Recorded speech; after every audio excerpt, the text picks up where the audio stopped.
twari tumaze kubona igisubizo Imana yatuboneye y'ubwayo byikoreye iradutsindishiriza, atari bidaturutse muri twebwe, ahubwo iradutsindishiriza itubazeho gukiranuka kwa Kristo tukubarwaho kubwo kwizera. Ni ubuntu bwayo. Mpamvu tuvuga ko ari ubuntu nuko ni ibintu hawe utari ukwiriye. Twari dukwiriye kurimbuka, urabiyimwe, Imana ikwimye ibyo wari ukwiriye, iguhaye ibyo utari ukwiriye, ari uko gukiranuka kw'Imana kutuzanira ubugingo buhoraho. Bavandimwe, ubuntu bw'Imana ndashaka nyine dukomeze tubivugeho, gutsindishirizwa kubw'ubuntu bw'Imana turabikirensa. Abantu barabikirensa cyane. Abantu babikirensa mu buryo bubiri. Ubwa mbere nuko abantu banga kwemera ubuntu bw'Imana, bagakomeza kwizerera mu mirimo itegetswe n'amategeko, cyangwa se mu ko bameze, ngewe ndi umwana mwiza, ndasenga cyane, nkora ibi ngibi n'ibi ngibi, ntanga icya 10 n'ibindi byinshi tuvuga. Bakanga kwizera ubuntu bw'Imana bubatsindishiriza imbere y'Imana, bakibwira ko ibyo bintu bakora nibyo byabasha kubageza ku butungane Imana ibasaba, kandi Imana yamaze gucaho iteka yuko nta wabishobora. Bakabukerensa ubuntu bw'Imana ku buryo hari aho byageze. Pawulo aravuga, Pawulo bivuze mu gitabo cy'Abagalatiya, aravuga ngo ni igice cyaho cya 2, aravuga ngo simindira ubusa ubuntu bw'Imana, kuko niba gukiranuka kuzanwa n'amategeko, Kristo aba yarapfuye ubusa.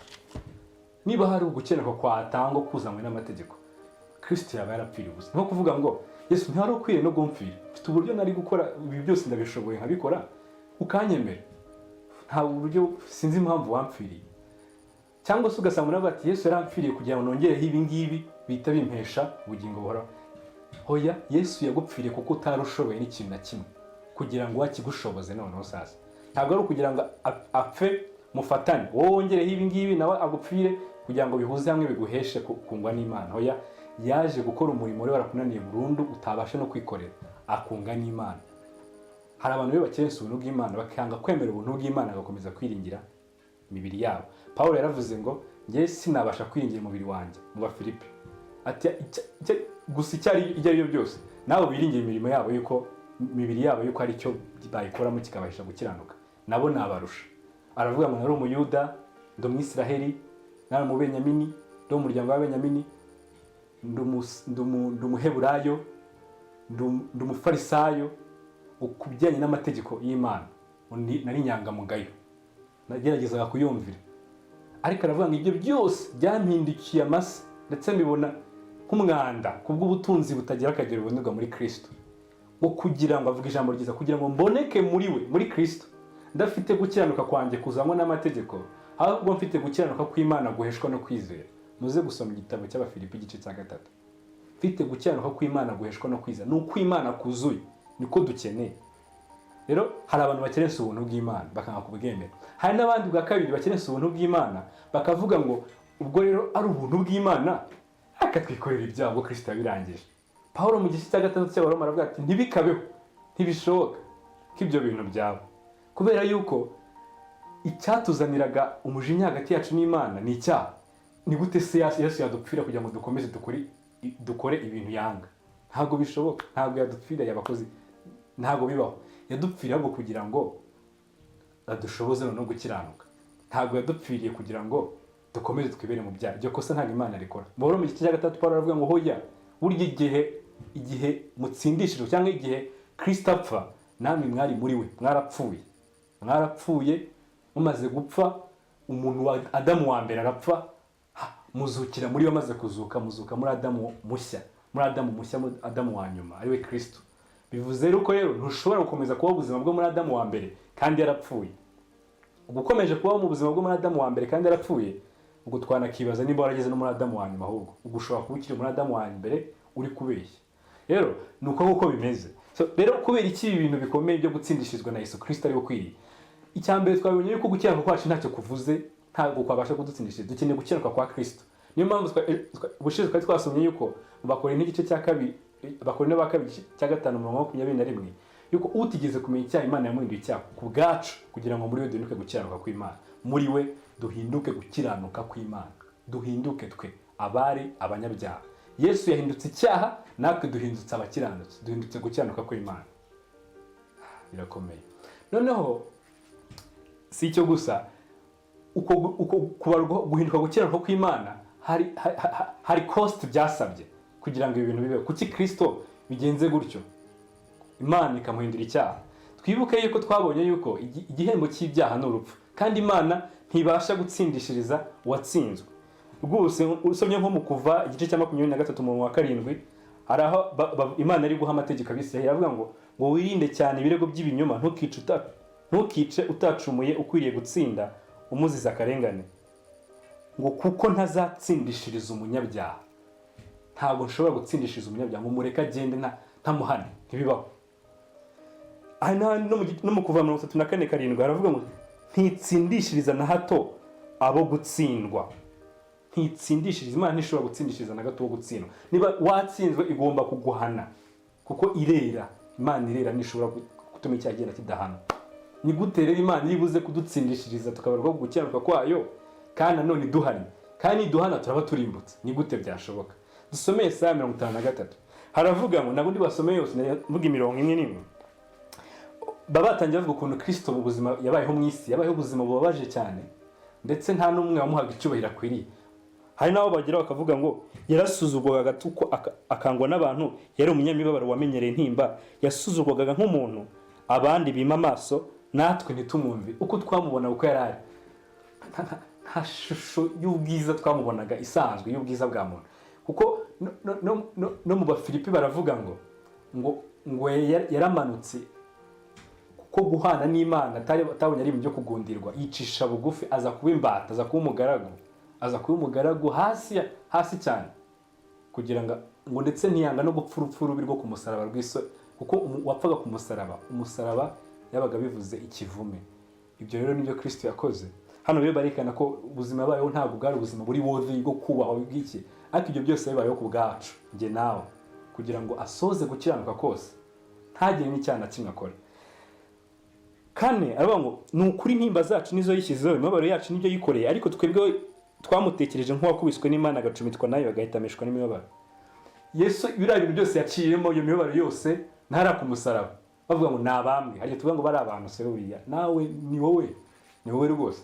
Ni ukuvuga ngo biriya bintu Kristo yabayeho, twebwe twatekerezaga yuko ni umuntu waje akigeranya n'Imana, Imana ikaba iri kumuhana, tukumva ko iri kumuhanira ibyaha bye, ko twatekereza ko ni Imana iri kumuhana, kumuhanira ibyaha. Usko bakunda no kuvuga ngo wigeranya n'Imana, ariko Yesu ni Imana.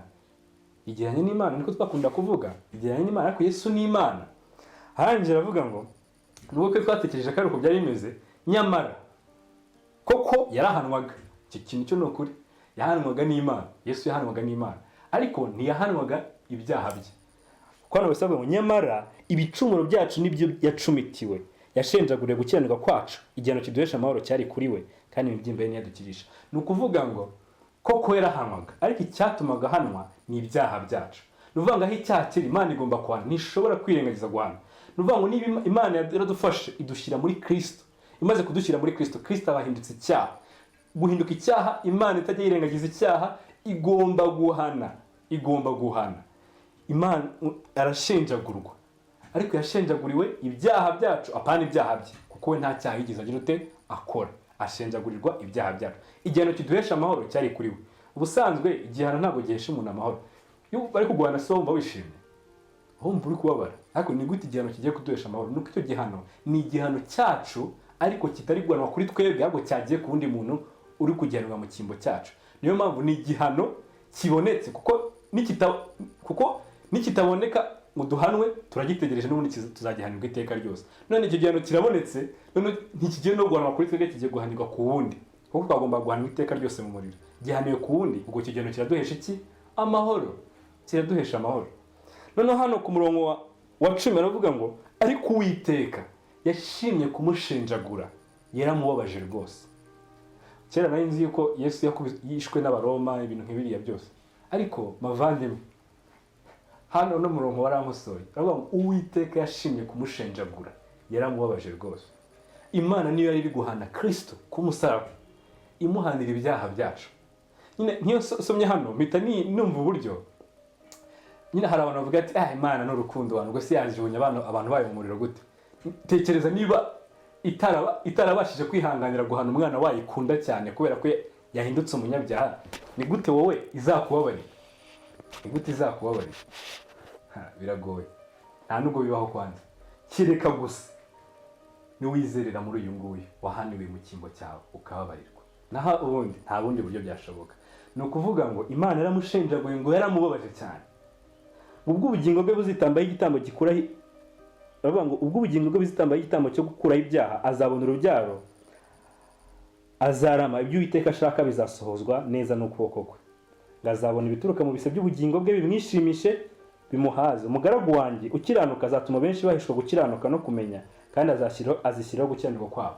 Bivuga ngo uyu mugaragu nyine baravuga ni Kristo, ni Yesaya yabivugaga bitaranaba, yakoresheje mu mugaragu kuko Kristo yemera kuza mu isi, yari yemeye kuba umugaragu, yari yemeye kuganduka kuri byose no gusohoza umurimo we na Data bari bumvikanye gukora kugira ngo twebwe tubabarirwe. Byose yabikoze, izi suffering zose yaciyemo for you and me, yewe nawe, kugira ngo tubibone.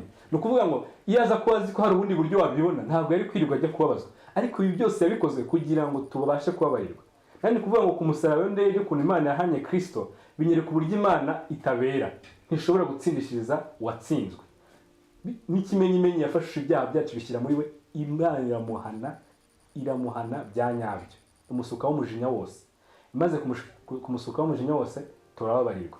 Noneho ikindi kintu binyereka ni uburyo turi abanyabyaha cyane, ku buryo byasabye yuko Kristo asafaringa kuri rwa rugero kugira ngo abashe kwishyura umwenda wose twari dufitiye Imana.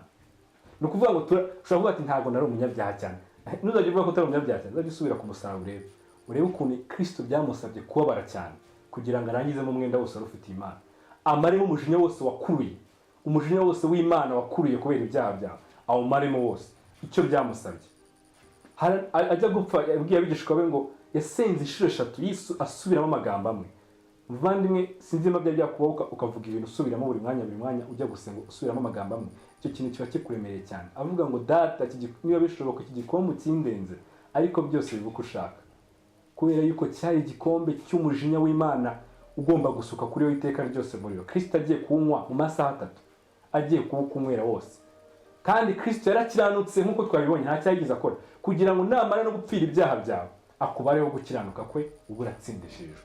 Ni ukuvuga ngo ntiyari kuguha gukiranuka kwe kubarweho atarabanza nako atanapfiriye n'ibyaha byawe ngo biveho, abanze yice wowe upfe, wowe w'umunyabyaha, abanze yice kamere gutera kwanga Imana, abanza yikureho. Uburyo yari kwica rero ni uko yagomba kugushyira muri we, ubwo ari bupfe nawe urabupfuye, nazuka urabuzutse, ufite kamere nshya.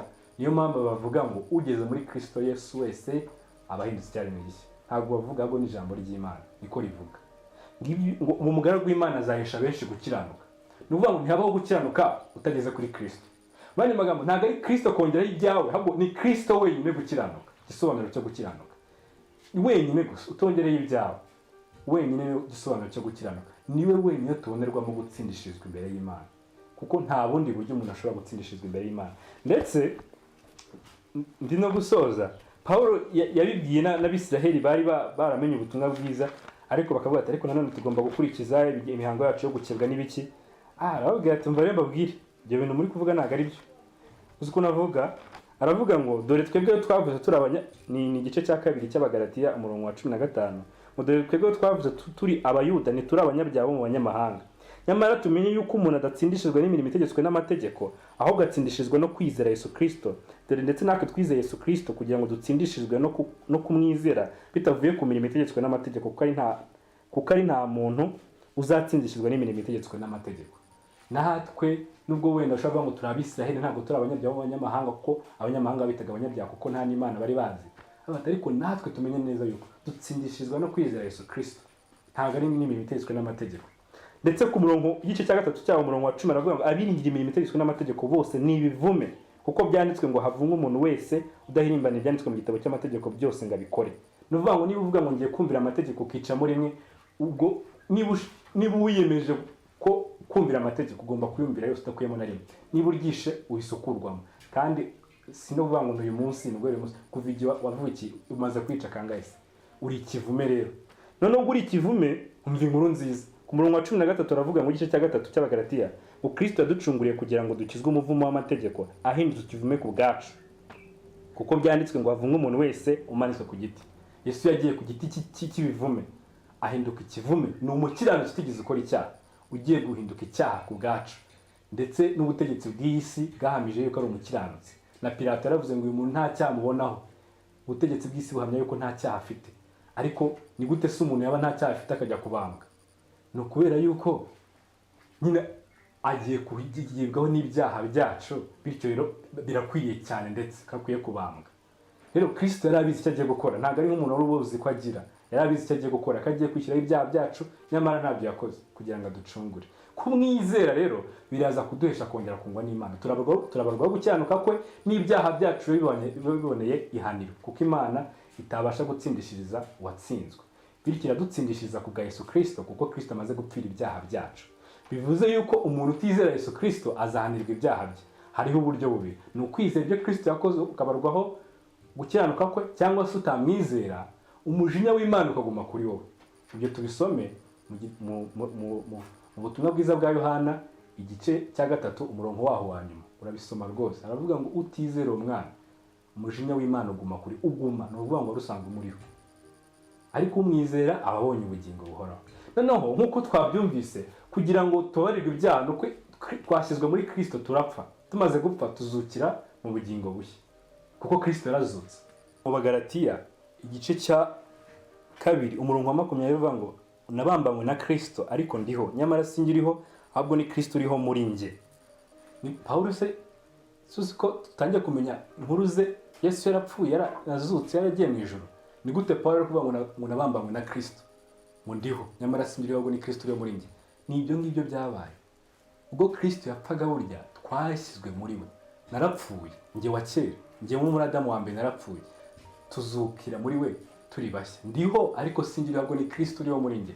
Kristo nk'Imana yera, nta buryo umutima wacu wangiritse Imana yera yaza kuwuturamo. Kugira ngo Imana iture mu mutima wera, nuko aba ari nako kugira ngo Imana yera itere mu mutima, nuko uwo mutima ugomba kuba wera. Rero Kristo ni Kristo uriho muri nge. Kugira ngo ibyo bishoboke, nuko hano mu Bakorinto ba 2 haravuga ngo umuntu wese yari muri Kristo aba ari icyaremwe gishya, ibya kera bishize, dore byose yabihindutse bishya. Duhinduka undi muntu mushya, duhabwa indi kamere nshya.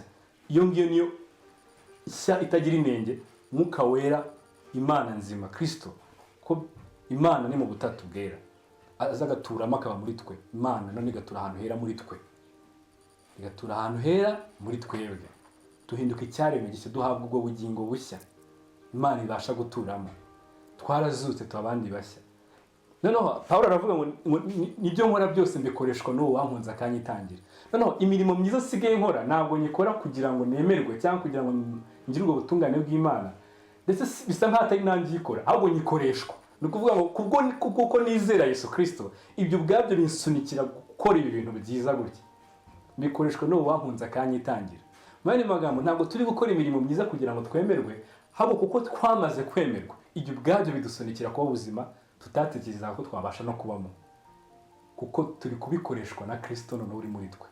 Niyo mpamvu ndi gusoza, byanditswe byera bivuga ngo kuko ni muri Tito wa 2 bice mu 11 ndi gusoza ngo kuko ubuntu bw'Imana buzanira abantu bose agakiza bwabonetse, butwigisha kureka kutubaha Imana n'irari ry'ibyisi, bukatwigisha kujya twirinda dukiranuka, twubaha Imana mu gihe cya none, dutegereje ibyiringiro by'umugisha ari byo kuzaboneka ko bwiza bwa Yesu Kristo ari we Mana yacu ikomeye n'umukiza. Ubuntu bw'Imana buzanira agakiza bwarabonetse. Twibukerensa rero, ni ubuntu bwonyine bushobora gukiza umuntu. Rero ubwo buntu nubuzanira agakiza, ntabwo ari twege, ntabwo ari imirimo yacu tuzanira agakiza, ntabwo ari ubuntu bufatanye n'imirimo yacu ngo butuzanira agakiza. Ubwo buntu bw'Imana nibwo buduhesha agakiza, bwo kwizera Yesu Kristo, kwizera umurimo Kristo yakoze ku musaraba ku bwacu. Noneho ubwo buntu si ibyo gusa, bufite imbaraga kuko n'ubw'Imana, ntabwo ari nko bw'abantu bavuga bukomeza kutubwira ngo dukomeze dukora ibyaha. Ahubwo turi kuvuga ubw'Imana, ubwo bwo bukomeza kuza bukatwigisha kureka kutumvira Imana n'irari ry'ibyisi, ahubwo bukatwigisha kujya twirinda twubaha Imana mu gihe cy'aka kanya tukimara gukizwa. Bukatwigisha uwo mwanya kujya twitonda muri bino byose, kugeza igihe ngo dutegereje ibyiringiro by'umugisha byo kuzaboneka ku bwiza bwa Yesu Kristo, kugeza igihe Kristo azagarukira aje kutureba. Ni ukuvuga ngo dufite ibyo byiringiro yuko Yesu azagaruka kuza kutureba. Rero nubwo tubifite, ntabwo twicara ngo twidamarire, ahubwo ubwo buntu bw'Imana buri mu murimo muri aka kanya, buradukiza bugakomeza muri uwo murimo mu gihe dutegereje kuza, kuko naza tuzamburwa ino mibiri, kuko ni icyaremwe gishya nk'uko nari mbivuze gituye mu mubiri wanduye. Ni ukuvuga ngo icyaremwe gishya kigiye kuganza uyu mubiri wanduye kugira ngo ubeho kubw'icyubahiro cy'Imana. Ibyo rero biri gushobozwa n'ubuntu bw'Imana, ntabwo wabyishoboza. Ubwo buntu bw'Imana burakomeza bukorere muri wowe kugeza igihe Kristo ari bugarukire, azagarukira bwa kabiri, tukamburwa ino mibiri tugahabwa imibiri mishya, tukungwa n'Imana. Ngiyi inkuru nziza y'ubuntu bw'Imana, uburyo Imana ubwayo ishobora kongera kutwungwa nayo, tukaba abakiranutsi imbere yayo, ndetse tukagira n'ubugingo bushya, byose kubw'ubuntu bwayo, tukabishobozwamo kugeza igihe azagarukira. Niyo mpamvu uwageze muri Kristo Yesu wese aba ashinganye bikomeye, aba ari mu maboko y'Imana, ni intama ye itazazimira aba yifatiye, akayitunga kugeza igihe azaza kuyireba, byuzuye bakibanira iteka ryose. Imana ishimwe kubw'inkuru nziza yatuzaniye. Ndakwifuriza cyane kugira ngo iyi nkuru nziza nawe ibe inkuru nziza yawe, kugira ngo ube nawe umuragwa nk'Aburahamu, nawe wizeye ubu butumwa bwiza, akabarwa gukiranuka, akaba yahoraga afite ibyiringiro byo kuzaboneka k'Umwami wa Yesu Kristo. Abaheburayo barangiza bavuga ngo natwe rero Imana yagambiye ikirushaho kuba cyiza, ngo yuko natwe tuzabihererwa rimwe abafite kwizera nk'uko intwari zatubanjirije zari zifite kwizera muri Yesu Kristo, apana kwizera mu mirimo yawe ko yakugira intungane imbere y'Imana. Ibyo rero iyo twinjiye muri ubwo buzima, ni Imana ikomeza kuturindiramo kugeza igihe Kristo azazira. Uwakijijwe akizwa n'ubuntu bw'Imana, ubwo buntu bw'Imana bukamwigisha kwirinda ibyaha, ubwo buntu bw'Imana bukazadushyitsa ku munsi azagarukira kutureba. Imana ishimwe cyane. Amen.